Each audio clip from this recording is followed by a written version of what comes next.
I confronted my sister for flirting with my boyfriend. They called me paranoid. Days later, I caught them kissing, and her groom exposed their affair at Tar. I, 28F, was in a difficult situation with my sister, 26F, and my boyfriend, 29M.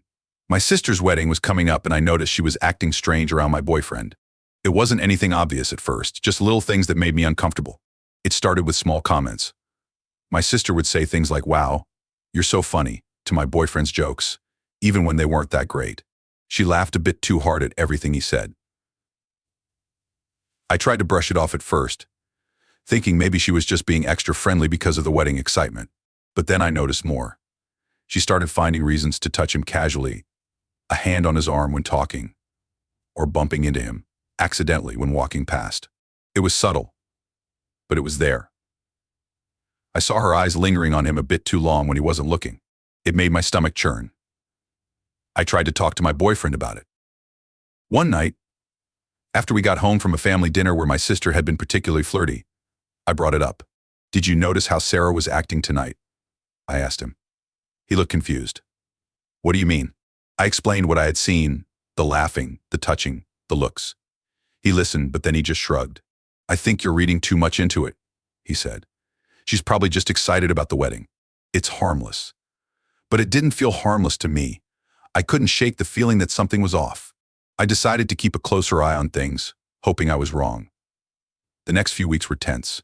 Every time we were around my sister, I found myself watching her like a hawk. I noticed more and more little things that bothered me. She would always sit next to my boyfriend if she could. She'd find excuses to ask for his help with wedding-related tasks, even though I was right there. One day, we were all at my parents' house for a family barbecue. I went inside to use the bathroom, and when I came back out, I saw my sister and my boyfriend talking quietly in a corner of the yard. They were standing close together, and my sister was giggling at something he said. When they saw me, they quickly stepped apart, and my sister walked away. I felt sick to my stomach. I wanted to confront them right then and there, but I didn't want to cause a scene at the family gathering. Instead, I waited until we got home that night. "What were you and Sarah talking about earlier?" I asked my boyfriend as casually as I could. He looked surprised by the question. "Oh, just some wedding stuff. She was asking my opinion on the music selection." I raised an eyebrow. "And that required you to stand so close together?" He sighed. "Come on, not this again. I told you there's nothing going on. Sarah's just being friendly." I couldn't hold back anymore. "Friendly? She's practically throwing herself at you, and you're not doing anything to stop it." He looked hurt. "Hurt? What do you want me to do? She's your sister. I'm trying to be nice to her. I can't just tell her to go away." "You could set some boundaries," I said. "You could make it clear you're not interested." "But I'm not interested," he insisted. "There's nothing to make clear. You're seeing things that aren't there." We argued for a while, but it went nowhere. He kept insisting I was imagining things, and I couldn't make him see what was so obvious to me. In the end, we went to bed angry and frustrated. The next day, I decided I needed to talk to my sister directly. I called her and asked if we could meet for coffee. She agreed, sounding cheerful and oblivious to my concerns. We met at a small cafe near her apartment. I was nervous, my hands shaking slightly as I stirred my coffee. My sister chatted happily about wedding plans, not noticing my discomfort. Finally, I couldn't take it anymore. "Sarah," I interrupted her. "We need to talk about something."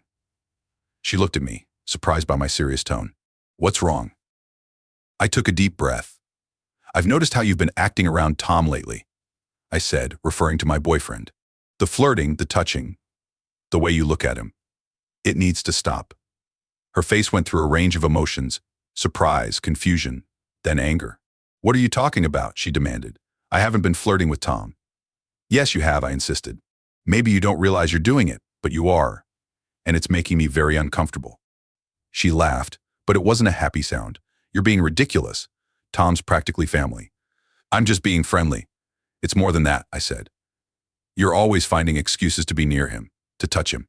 You laugh at all his jokes, even the bad ones. It's obvious what you're doing." Her face flushed red. "I can't believe you're accusing me of this," she said, "especially right before my wedding. Are you really that insecure?" Her words stung, but I pressed on. "This isn't about insecurity, it's about respect. You're crossing a line, and it needs to stop." She stood up abruptly, her chair scraping loudly against the floor. I'm not going to sit here and listen to this, she said. You're being paranoid and ridiculous. If you can't trust your own sister, that's your problem, not mine. She stormed out of the cafe, leaving me sitting there alone. I felt awful. Had I made a mistake? Was I really just being paranoid? When I got home, my boyfriend was there. He could tell something was wrong as soon as I walked in. What happened? He asked. I told him about my conversation with Sarah. As I spoke, his face grew more and more concerned. When I finished, he sighed heavily. I think you've made a big mistake, he said. Sarah's going to be really hurt by this, and right before her wedding too. I felt defensive. So you're taking her side? He shook his head. I'm not taking sides. I'm just saying I really don't think Sarah was flirting with me. And even if she was, which I doubt, confronting her like this wasn't the way to handle it. I felt tears welling up in my eyes. So what was I supposed to do? Just ignore it. He came over and put his arms around me. You could have talked to me more about it. Or maybe talked to Sarah in a less accusatory way. Now she's probably going to be upset with both of us. And it's going to make the wedding really awkward. I pulled away from him. So this is all my fault. He sighed again. I didn't say that. I just think you may have overreacted a bit. We argued some more, but it was clear we weren't going to agree. Eventually he went to bed, leaving me alone with my thoughts. The next few days were tense. My sister wasn't speaking to me. My parents called, wanting to know why Sarah was so upset. I tried to explain, but I could tell they thought I was overreacting too. The wedding was getting closer, and I didn't know what to do. I was supposed to be a bridesmaid, but now I wasn't sure if Sarah even wanted me there. My boyfriend was still invited, and he said he thought we should both go, to show there were no hard feelings. But the thought of watching my sister walk down the aisle, knowing how upset she was with me, made me feel sick. I tried to call Sarah a few times, but she didn't answer. I left voicemails apologizing, saying we needed to talk, but she never called back. I even went to her apartment, but she wouldn't open the door. As the wedding day got closer, I felt more and more anxious.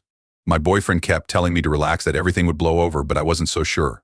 I had a nightmare where I showed up at the wedding, and everyone turned to stare at me, whispering and pointing. I woke up in a cold sweat.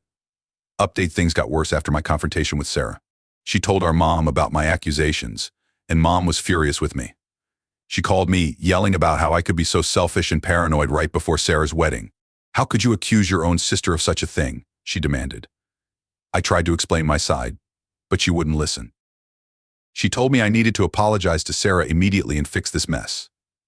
The tension in our family was unbearable. Sarah still wouldn't speak to me, and now my parents were upset too. My boyfriend Tom kept insisting I was overreacting, which only made me feel more lonely and frustrated. A week before the wedding, I went to my parents' house to try and smooth things over. As I approached the front door, I heard muffled voices from the side of the house. Curious, I walked around to the garden and froze in shock at what I saw. There, partially hidden behind a large shrub, were Sarah and Tom. They were locked in a passionate embrace, kissing deeply. Tom's hand was under Sarah's shirt, and her legs were wrapped around his waist. They were so engrossed in each other that they didn't even notice me standing there. I felt like I'd been punched in the stomach. All the air left my lungs, and for a moment I couldn't move or speak. Then, as the reality of what I was seeing sank in, a wave of anger and betrayal washed over me. What the hell is this? I screamed. They jumped apart, looking guilty and shocked. Sarah's face went pale, while Tom started stammering. It's not what it looks like. But it was exactly what it looked like. All my suspicions, all my fears that everyone had dismissed as paranoia, were suddenly confirmed in the worst possible way. How could you? I choked out, tears streaming down my face. My own sister and my boyfriend. Sarah started crying too. I'm so sorry, she sobbed. We didn't mean for this to happen. But I couldn't bear to hear their excuses. I turned and ran back to my car, ignoring their calls for me to come back. As I drove away, my phone started ringing. First Tom, then Sarah, then my mom. I ignored them all. When I got home, I packed a bag with some clothes and essentials. I sent a text to Tom. We're done. Don't try to contact me again. Then I turned off my phone and left. I'm writing this from a hotel room in a nearby city. I don't know what I'm going to do next. The wedding is in a few days, but there's no way I can attend now. My relationship is over, and my relationship with my sister may never recover from this betrayal. I feel like my whole world has been turned upside down. Everyone made me feel like I was crazy for suspecting something, but I was right all along. I don't know how I'll ever trust anyone again after this. So Reddit, any advice on how to move forward from here would be appreciated. Update: after the shock of catching my sister Sarah with my now ex-boyfriend Tom, I spent a few days in a daze, barely able to process what had happened.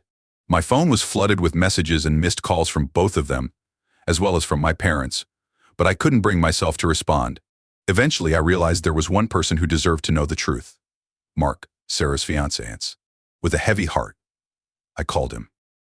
When Mark answered, I could hear the confusion in his voice. Hey, what's going on? Sarah's been a mess, saying you've disappeared and won't talk to anyone. I took a deep breath and told him everything. I explained my initial suspicions, how everyone had dismissed my concerns, and finally what I had witnessed in my parents' garden. As I spoke, Mark remained silent, only occasionally making a sound to indicate he was still listening. When I finished, there was a long pause. Finally, Mark spoke, his voice low and controlled. Thank you for telling me. I need some time to think about this. That was all he said before hanging up. I sat there, staring at my phone, wondering what he would do with this information. As the wedding day approached, I heard nothing from Mark or my family. Sarah had stopped trying to contact me, and I assumed she had convinced Mark to forgive her. The thought that she might actually get away with this, that she would get her happily ever after while my life lay in ruins, made me feel sick. I decided not to attend the wedding. I couldn't bear the thought of watching Sarah walk down the aisle, knowing what she had done. Instead, I planned to spend the day alone, trying to figure out how to piece my life back together. However, the evening of the wedding, I received a call from my cousin Emma. Her voice was hushed and excited. Oh my God, you won't believe what just happened. Confused, I asked her what she meant. Emma launched into her story. So everything seemed normal at first.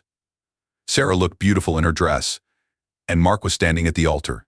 But when it came time for the vows, Mark stepped forward and said he had an announcement to make. My heart started racing as Emma continued. Mark told everyone that he couldn't go through with the wedding. He said, I can't marry someone who would betray her own sister and ruin her life by getting involved with her boyfriend. Sarah went completely pale. Then Mark turned to your parents and said, I'm sorry, but I think you should know the real reason why your daughter hasn't been speaking to any of you. Emma went on to describe the chaos that ensued. Sarah burst into tears. My parents looked shocked and confused, and the guests started whispering among themselves. Mark apparently walked out of the church, leaving Sarah sobbing at the altar. It was like something out of a movie, Emma said. Everyone's still in shock. Your parents are trying to get the full story from Sarah, but she's a complete mess. I sat there, stunned.